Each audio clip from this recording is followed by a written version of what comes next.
Okay, I have no idea what happened to the original intro for this video, so we're refilming.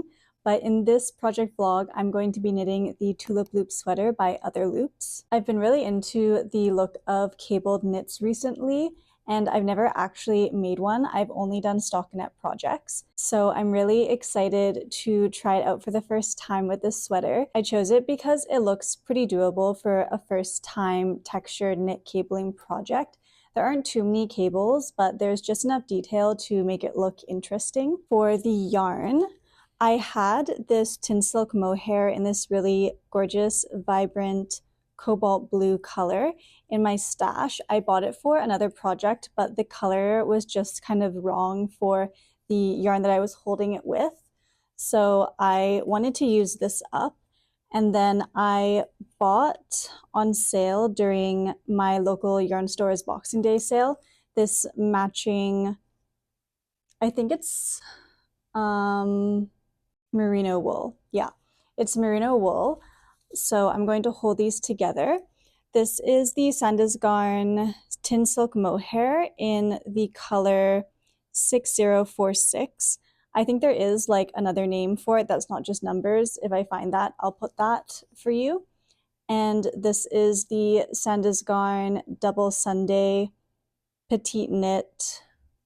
It's in the same color, 6046. And it says that it's not superwash treated, but it's still supposed to act like a superwash, which is pretty interesting. I don't really know how they do that. So the pattern says it is knit in an Aran weight with a DK and lace weight held together. So that's what I have here. I really love the look of these cables and the ribbing. I think it looks so pretty. Okay, that's all I had to say, so let's get into it. The pattern is knit top down and it starts with working the back and establishing the ribbed pattern. I also forgot to mention I'm knitting a size extra small. I'm usually a size small, but this pattern has a lot of positive ease and I prefer my knits to be not as loose fitting, so I'm sizing down. And I don't have a cable needle, so I'm just using this large tapestry needle to hold my stitches. I'll show you how I do my cables once I'm a bit more comfortable with them, but here's my first cable done and I'm so proud of myself.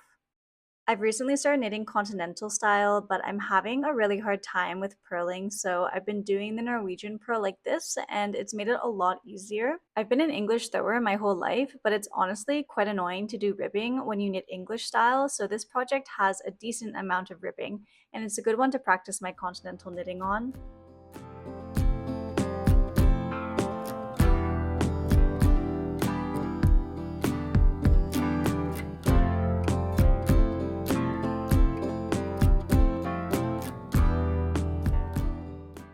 I've literally sped through this back panel so fast. This is my progress by the end of day 1. Okay, day 2, and now I'm ready to set these stitches aside and start the front shoulder. But first, these are what the cables are looking like so far. I'm really happy with how they're turning out. One of my favorite things about using interchangeable needles is how easy it makes this process.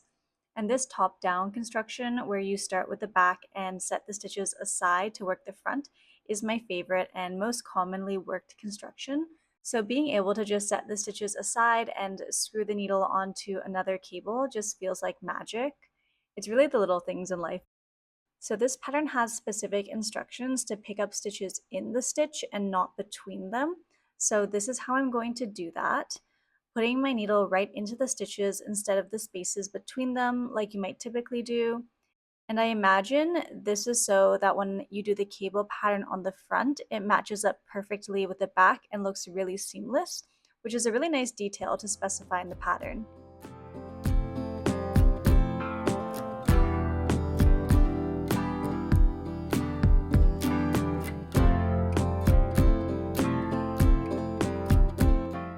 And here's the progress I made on my first shoulder. I was kind of mindlessly knitting and just knitting the stitches as they appeared. Then I noticed here that at some point I accidentally switched to purls and just kept going with that.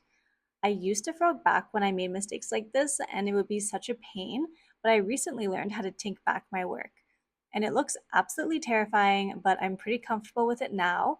So I'm just unknitting all the stitches where I made that mistake. And since I have 2 stitches, I'm going to set aside one on this tapestry needle and then take a crochet hook and re-knit my stitches the correct way.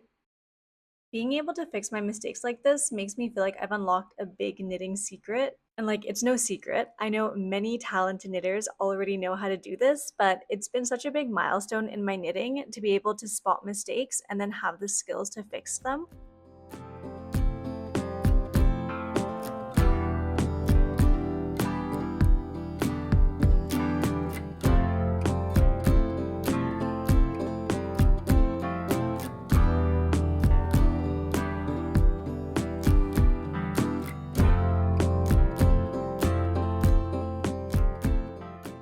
Here's the cable all fixed up, and you can't even tell that I made a mistake.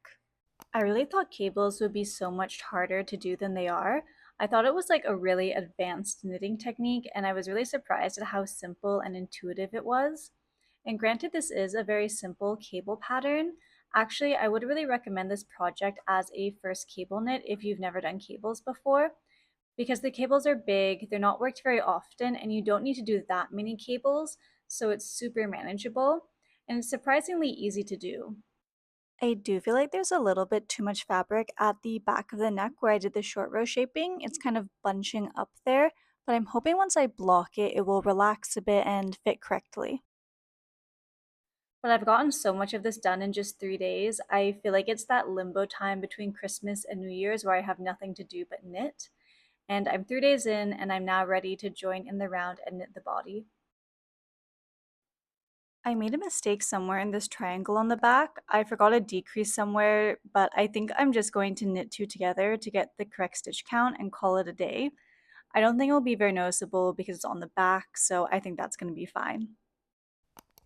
Okay, this is my first time using the Tynn Silk Mohair, and I'm noticing there's these weird long strands of fiber sticking out, and they look kind of white. Honestly, they look like my sweater is covered in cat fur, but I swear it's not my cat's fur, it's a part of the yarn. And I think this is a pretty popular yarn, so I wonder if other people have noticed this before, or maybe it's specific to the color I'm using. But I don't love this. I've never had this happen with other mohairs. Usually they're much more consistent. And yeah, I don't really like this. So I'm not so sure about this yarn. I do really love the double Sunday though. It's super, super soft. It's been really nice to work with and feels really nice on my hands. I definitely would like to use this again. It says it's machine washable without being super wash treated. I have no idea how they do that, but I do think it's quite convenient, and it's especially nice if it's not chemically treated or coated in plastic. So I'm not so sure that I like the Tynn Silk Mohair, but I definitely like the double Sunday yarn. I've knitted the collar and it's ready to be folded down. I did have some issues picking up stitches. I found that I didn't have enough stitches to pick up in, so I just did a few yarn overs to create extra stitches and space them out evenly where I needed them to meet the stitch count. So for a double knit collar, you knit it twice as tall as you want it and then literally just fold it down. And then here I've turned it inside out and I'm knitting down the collar onto the inside of the sweater, and it makes a really nice professional looking finish, and it also makes it extra warm. I've placed a few stitch markers around here connecting the sides of the collar that I'm knitting down to make sure I'm knitting it generally pretty straight and not twisting the collar. I finished the front and back yoke, so this is my first try on and I'm really happy with how it's looking. I think the fit is really good and the cables are looking really nice. I was looking at this cable and I was like, this looks too long. And it is too long. I was supposed to work the cable where the stitch marker is, and I don't really feel confident enough in my cabling to be able to tink back and fix this, honestly. I think I'm going to have to frog, but it's just a few rows. It's not that much. So I'm going to do a little bit of surgery. I'm putting in a lifeline here, and then I can frog back to it and fix the mistake. The lifeline is helpful because it makes sure that I don't lose any stitches and I frog back exactly to where I need to. I just started working on the first sleeve, and I had the same issue with picking up stitches for this sleeve. It might be my fault though. the pattern said to do a selvage stitch, and I didn't really know what that meant. So I went to Google, and Google said that the most common selvage stitch was slipping the first stitch at the beginning of each row.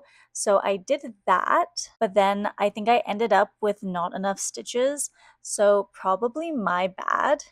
But here's the first sleeve done.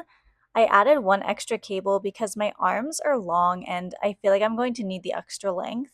I'm going to go back to the body now and work the twisted rib. I really love the look of twisted rib. I think it looks so nice and neat, and I really love this detail in the pattern. Twisted rib is a really great alternative to a regular 1x1 rib, which I feel like for me tends to look a little bit messy, and it's super easy to do. When you're doing your 1x1 ribbing, all you're going to do differently is do your knit stitches through the back leg of each stitch. And that's going to twist the knit stitches, which kind of tightens them up and makes them look really neat and nice. I actually can't believe how fast I've knit this sweater. It's been like 1.5 weeks and I'm almost done. I feel like I just haven't been able to put this down and I'm really flying through it. I'm super motivated to get to the next cable every time I pick it up, and the air and weight yarn also works up really fast. And I'm going to block this first sleeve to check the length. Okay, I need to take a break because I've been knitting non-stop and my hands are starting to hurt a bit. I feel like I need to touch grass, but like figuratively because the ground is covered in snow. So I'm gonna go for a walk to the farmer's market. This is the farmer's market at Evergreen Brickworks in Toronto, and it's my favorite in the city. Look at how gorgeous this woven scarf is. Like, should I get into weaving next?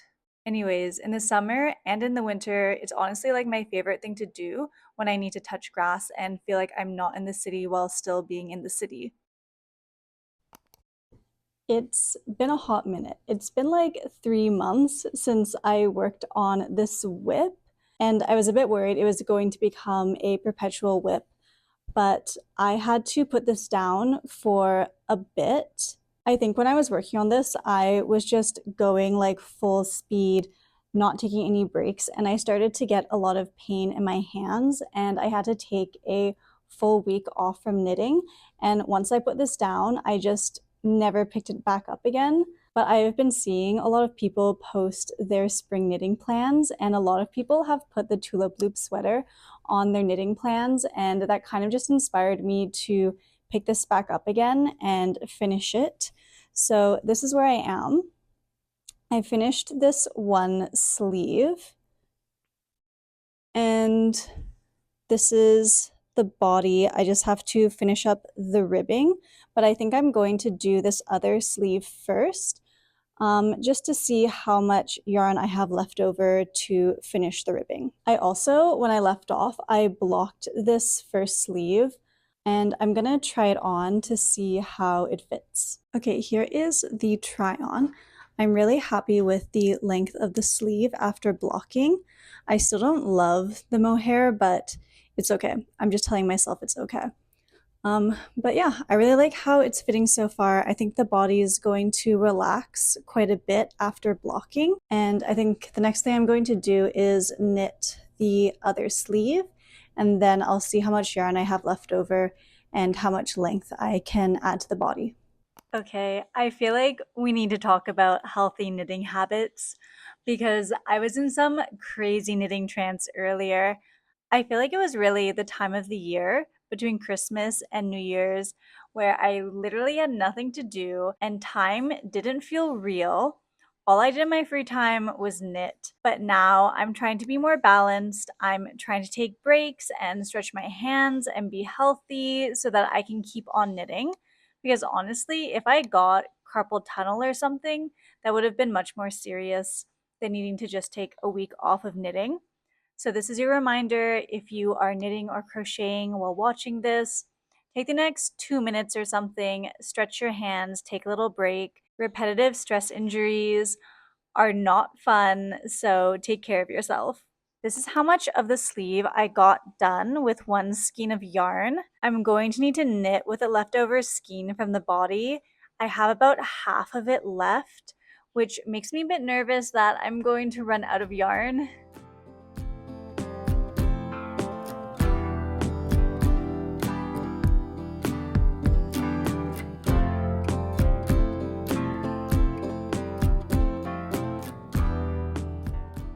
Okay, I did run out of yarn. This is how much of the sleeve I got. So I'm going to frog back a bit of the body and use that to finish the sleeve. I feel like the ribbing on the body is just too short now and it looks weird. I almost feel like I might have added too much length to the arms and now I'm suffering by having too short of a body. And honestly, I should have accounted for the additional yarn I would need to make the arms longer when I was buying yarn. But my plan is now to frog back one cable so that I can have more ribbing on the body. Here she is, all knit up and ready to block. I'm really happy with the sleeve length. I feel like the body is a little bit too cropped, but I'm hoping that when I block it, I can stretch it and pin it and hopefully it will be long enough. I added a few extra rows of ribbing on the body so that I could use up literally every inch of yarn that I had. I'm really happy with how the cables turned out. I think they look so pretty. So let's block this and see how it looks. I hate to say this, but I'm not happy with how the fit turned out. I wish the body was longer, but I really think the main issue is that the sleeves are too long. Like, they would really get in the way of me trying to do things while wearing this. And I did block one sleeve before to check, but I didn't take into account that blocking the shoulders and yoke would also change the fit. And I was looking back at the pattern, and the sleeves are quite long in the pattern. So it kind of is how it's designed, but I think it's just too long to me. So, oh my gosh, I'm going to cut the Italian bind off and I'm going to frog back. I wish I didn't do the bind off before blocking because it would be so much easier to frog. But, anyways, I'm going to frog and then knit a cable on the body and remove one cable from each sleeve. This is just what the pattern said to knit, so I feel so silly having changed it and having to go back and redo it, but I think I'm going to be much happier with the fit if the sleeves are a bit shorter. And this is how it looks all finished off. I haven't done the bind off yet before I block just to be extra sure. I am glad that I frogged this because I think it looks a lot better. This is the finished Tulip Loop Sweater and I'm really happy with how it looks. To recap, I knit this in a size extra small, so I sized down because there was a lot of positive ease in the pattern and I pretty much knit it to pattern. I just ran out of yarn at the bottom, so I only did 7 centimeters of ribbing instead of the 9 centimeters, but I think the length looks good. And because I'm quite tall, my arms are about 2 centimeters longer than the kind of average arm length that I think a lot of patterns are based on.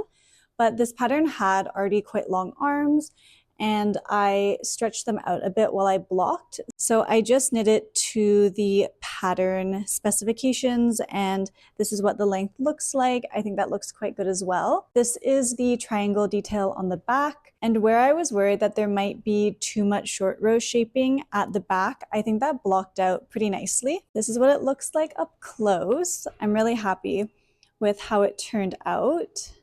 And I think this is a good project for a first-time cable sweater because there's not too many cables and they're pretty far apart the way that they're placed. It's super cozy and I just love this design. I think it looks so nice and it was surprisingly easy to do as well. So that's it, my first cable knit sweater done and dusted. It took a lot longer than I thought it would, but thanks for coming along anyways, and I'll see you in the next one.